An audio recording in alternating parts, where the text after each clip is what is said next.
மிக பெரும் ஆபரேஷன் நடக்குது. ஒரு கண்ணுல இந்த இமை இல்லாமல் ஒரு குழந்தை பறக்குது.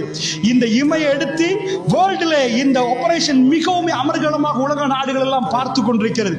கண்ணிமை இல்லாமல் பிறக்கிற குழந்தைக்கு கண்ணிமை கொடுக்கிற அந்த ஆபரேஷன். ஏன்னா கண்ணை போட்டி திறந்தால் இங்க ஒரு நீர் இருக்கிறது, கண் காஞ்சி போயிடும். கண்ணுக்கு எப்பொழுதுமே நாம் பேசுற நேரம் எல்லாம் நமக்கு தெரியாமலே பூட்டி பூட்டி திறக்கும். அதுக்கு தேவையான ரெஸ்ட் அதை எடுத்துக்கொள்ளும் அல்ல இல்லையா? எங்க ஹார்ட்டுக்கு தேவையான ரெஸ்ட் அதை எடுக்கும். எல்லாம் குடலுக்கு தேவையான ரெஸ்ட் எடுக்கும். கண்ணுக்கு தேவையான ரெஸ்ட் கண் எடுக்கணும். ஆனால் அந்த ஆபரேஷனுக்காக வேண்டி கண்ணை ஆபரேட் பண்ணவர்கள் ஃபெயிலியர். அந்த குழந்தை இறந்து போகுது. அவர்கள் சொன்னார்கள், இந்த நரம்பு சாதாரணமா ஒரு 100 வயர் இருக்குதுண்டா, 100 வயரை பூட்டிருங்க. கோடிக்கணக்கான வயர் இருக்குது, ரெண்டும் இல்ல. இங்கால இந்த கோடிக்கணக்கான வயரை நீங்க பூட்டினாதான் லைட்டு பத்துமா இருந்தா எப்படி?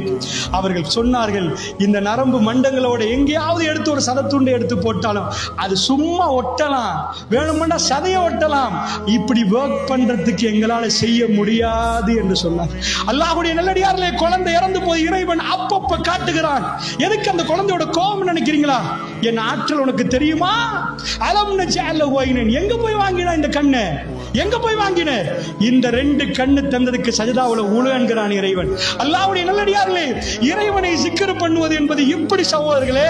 அல்லாஹ் நமக்கு தந்த கண்ணை நினைத்துக் கொண்டே சுப்ஹானல்லாஹ்